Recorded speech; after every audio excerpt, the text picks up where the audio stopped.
Mujin Sunim, thank you so much for accepting for this short interview, because your life is so inspiring for me, and what you do, how you transmit your message, your wisdom, is really inspiring as well. So Thank you very much. thank you very much.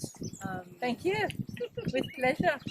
So can you just introduce us about Sunim? What's the meaning of Sunim? Sunim is a title. In Vietnamese, it's Suku. In Chinese, it's Sufu. It's a title. It's actually our title, but in the Asian system, we always put the title last. Right. So actually, my own name is Mujin, and my title is Sunim. So in any situation in Korea, no matter how young or how old, we will say Sunim. Excuse me, Sunim. Hello, Sunim. Goodbye, Sunim. So we will always call anybody with a shaved head Sunim. Great. And of course, we could do this interview in English or in French or in Korean. Or in Not Korean. in Korean, no. Yeah, my Korean is not good enough. Your Korean is absolutely beautiful, and yes. And it's Thank you so incredible much. because you speak Korean with this typical South Korean accent. And it's very very cool for me to hear. So such a chance to be able to talk with you. Well, what I would like to ask is that the first question is, at the age of 27, you decided to be ordered to be non-Buddhist. At the age of 27, it's completely incredible because, we people generally at 27, we think about doing parties or being successful or getting married or, doing those earthy thing. We don't really think about spirituality, about our inner state, or how did it come to you actually to be so inspired already as 27? Well, first of all, I did plenty of partying. Okay. I had a great time. And my problem was that when we are 17, 18, 19, we all have questions. Yes. What is life? Who am I? This kind of thing.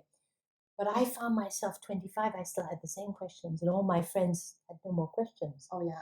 So I began to think something's wrong here. So I began to read and to think about life in general. And one day in a book I read, the Buddha taught to take responsibility for ourselves. Mm-hmm. Because for the Buddha, there is no God. There's nobody responsible for us outside. Right. The whole world begins and ends right here in this body. Mm.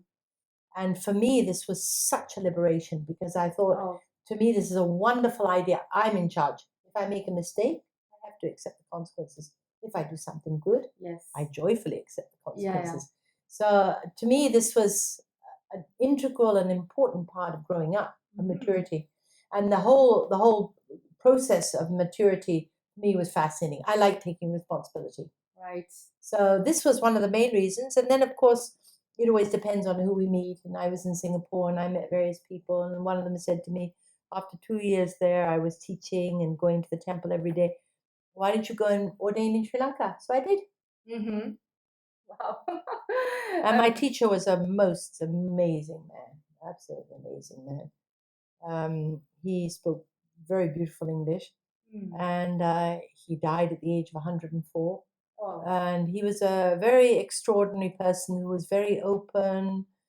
He had an enormous ability to teach. I remember one week, he taught us every evening.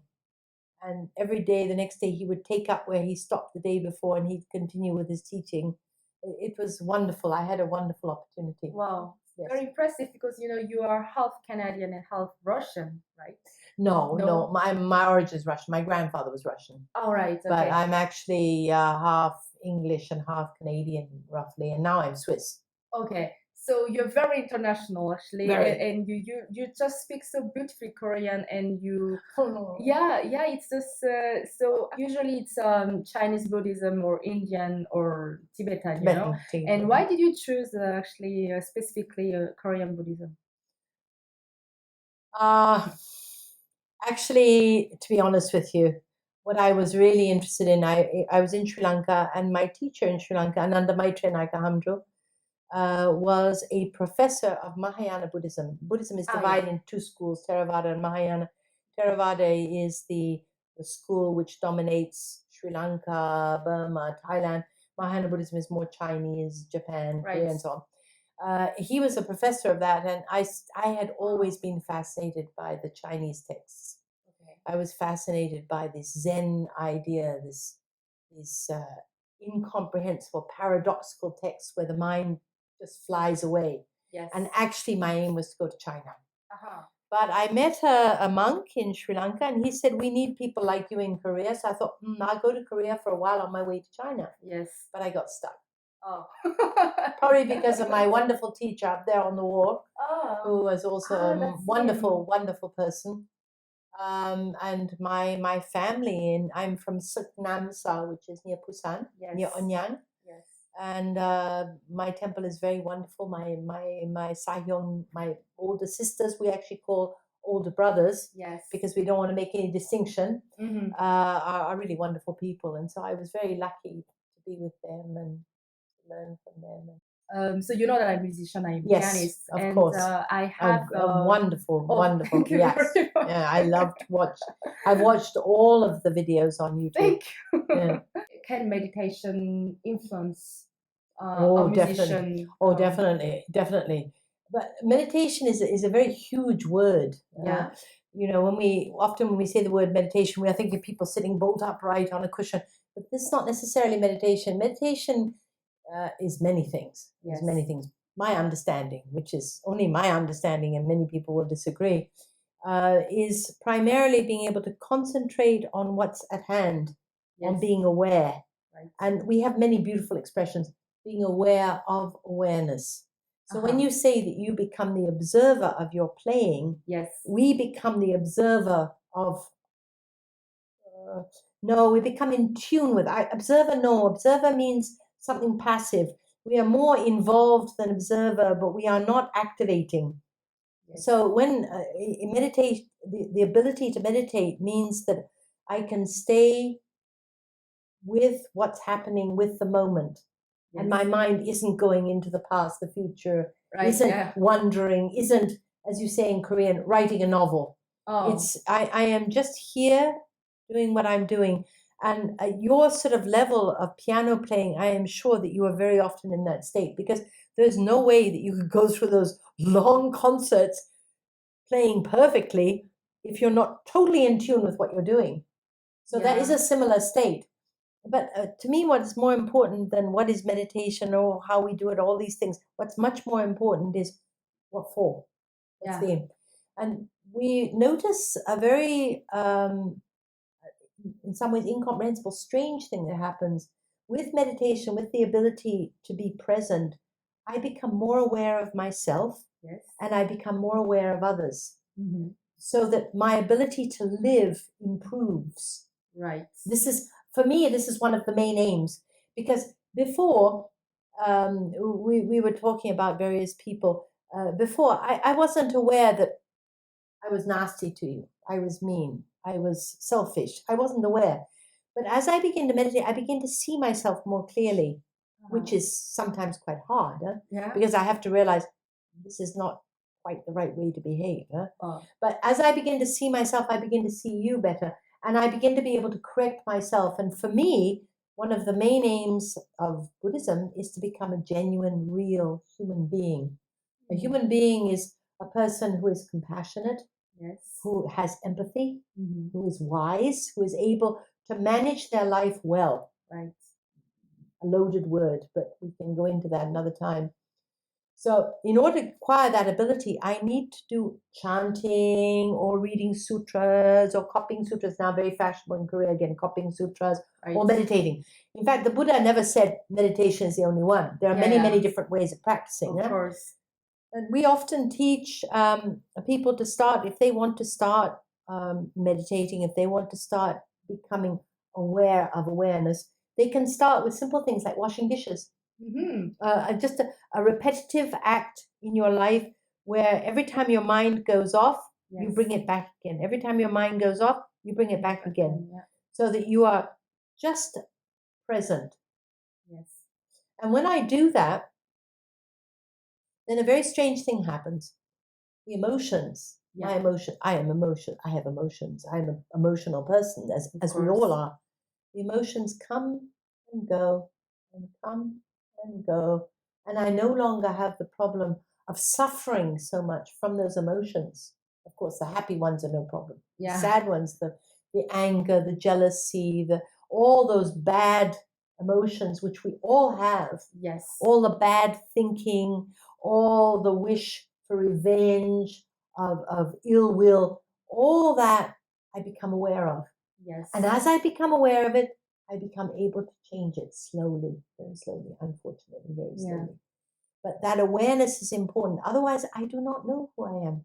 Mm-hmm. Yeah. And as I become aware, as I become more empathetic, as I become more able to put myself in your place, yes, I can't do that anymore. Mm. Because I realize that you are also a person who wants to be happy, who wants to have people around who love her, wants to have something to eat, wants to have a shelter, wants to have something. You want exactly the same things as I do. Yes. So how can I wish you badly? I cannot. Yeah, yeah. So all I can do is wish you well. Yeah. So meditation, awareness, chanting, all these things aid. They give me support. Right. And they help me to develop this side. That's great, really. It's slow, but it's, well, I suppose it can be fast, but in my case, it's very slow. Very, very slow. You can blame the act, but don't blame the person. I don't think you can blame the act either. Yeah, I am responsible for what I do. Yes. You can be nasty, nice, mean, angry, whatever you like. Yes. You're in charge of that. Yeah. How I react. Yeah, that's great. So even you are rude and nasty to me. Yeah, yeah. If I'm rude and nasty back, generally speaking, it's your fault. That's really true. You made me angry. Yeah, yeah, yeah. No, yeah. You didn't make me angry. I am in charge of how I react to that anger. You said that's what you said a couple of weeks ago, and that helped me. It's very really important. So because then you become master of your own emotions and That's of right. your own being. That's right. And when you said that, I worked on it, and it's really helped me. Really. Oh, I'm so glad. Yeah, important because you choose actually your emotion. You choose how you react, and you choose your thoughts and. That is for me a mature adult, a person who is beginning to grow. Mm-hmm. When I realize, so you're angry with me, I get angry, and I go, that wasn't very good. I feel bad now. Mm-hmm. I think I won't do that again. No guilt. Yeah. I'm not going to beat myself up. Oh, you're an idiot. You're hopeless. You got angry. No, I'm not going to beat myself up. I'm going to look at myself and say, wasn't very skillful. I don't feel good about it. I want to feel good. Yes. I don't want to feel bad. I think I won't do that. Next time she gets angry, I'm going to see if I can't be present and not react. Right. I'm going to try. I'm going to try. I may fail. Yeah. If I fail, that's also okay. But I'm going to try. Mm-mm. And that is the freedom that is given to me. I can choose. Yeah. That's great. And to be able to choose, I need certain tools. I need certain ability. Yeah. So we do the meditation and the chanting and so on, because that gives me a support. Yeah, yeah. But it can be very hard though, because when you accept that, you're accepting the fact that it comes from you. Because we generally blame others. We say, I'm angry because of you. Yeah. But when you think, like you said, then we begin to accept that. Actually, no, it's me creating those emotions. Absolutely. because I'm choosing those emotions. So it can be very hard. We have a story of the end of the life of one of the disciples of the Buddha called Moggallana. And he's attacked and bound up by robbers. And they cut off his arms and his legs. Right. And I haven't got the exact quote. I'd have to look it up. But there no thought of ill will passes his mind. Wow, incredible. It's an incredible, to me, it makes my hair stand on end. Oh my God. No ill will. That degree, because it's not his responsibility. Yes. And whatever happens to us comes through our karma, through what we have thought and said and done in our past lives. Yes. These are the results. Yeah, yeah. So what can I do? All I can do is to accept. Yeah. And if I can accept with no ill will, then I do not create any more bad karma. Right. Karma is a very interesting word. Karma actually means action. It means to do, to think, speak, or to do action. Mm-hmm. And every action, every thought, every word, and every action has a reaction. And those reactions come together and they make us who we are. Right. So from maybe many lives, I don't know, nobody knows. Whatever happens to me comes from maybe long, long ago. The situation ripens and gives a possibility for that fruit to come. Yes. And that's what I am living now. So when it is good, no problem. Yeah. When it is bad, Yeah. can I manage without complaining? Can I manage without saying anything bad? Can I manage without becoming sour, angry with life? Yeah.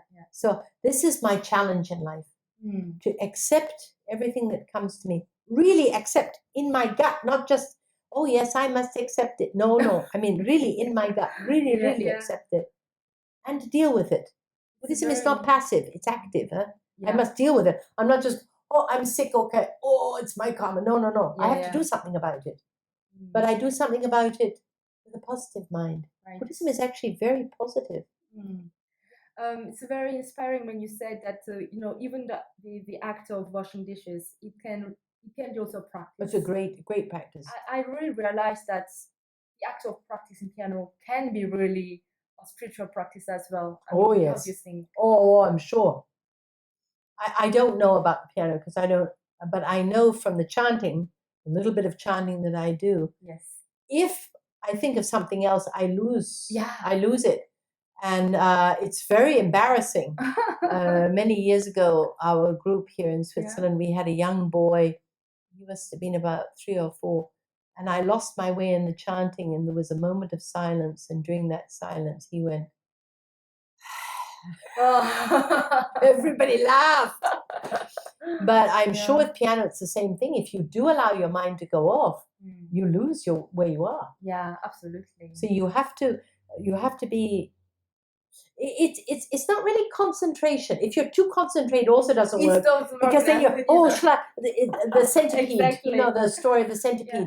The centipede is going along, and then he begins to think, "Should I put my first leg or my 100th leg first?" That's and then he can't walk. Yeah. So it has to be in between.